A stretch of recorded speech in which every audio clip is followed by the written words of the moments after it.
রাতের ঢাকার কী অবস্থা। যদি পুলিশ দায়িত্বে থাকে তাহলে কিন্তু একটু সবাই ভাবে যে নিরাপদ আছি, কিন্তু ছাত্ররা অনেক কষ্ট করে ট্রাফিক দায়িত্ব পালন করছেন। ঠিক আছে, অনেক কষ্ট।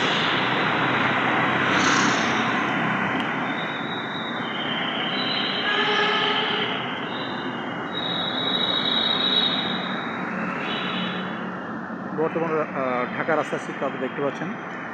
রাত এখন 11টা বাজে। ঠিক আছে, রাস্তার পাকা বুঝছেন?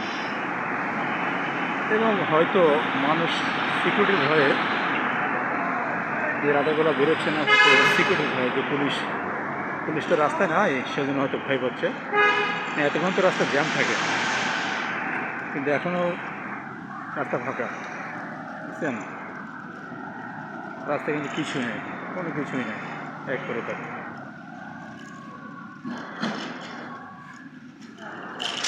সবাই চাই দেশ ভালোভাবে চলুক, সুন্দরভাবে চলুক।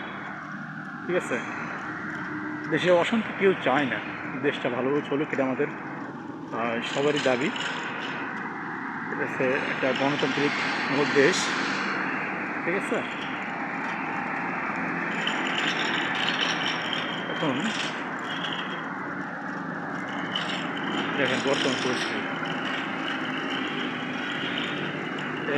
এরকম ফাঁকা হয়তো আগে দেখেন নাই। ঠিক আছে,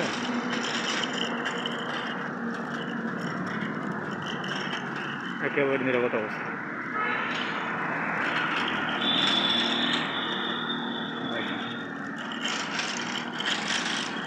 তবে হ্যাঁ, গণতান্ত্রিক অধিকার সবারই আছে, দেশ গড়ার অধিকার সবারই আছে। সুন্দরভাবে দেশটা করতে হবে।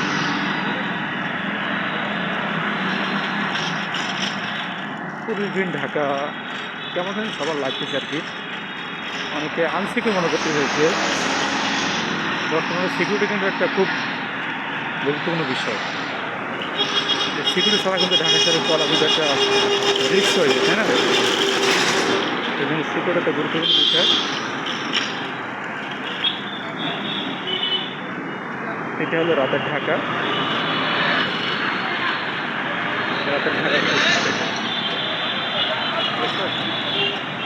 তো আজ এই পর্যন্ত। আল্লাহ হাফেজ।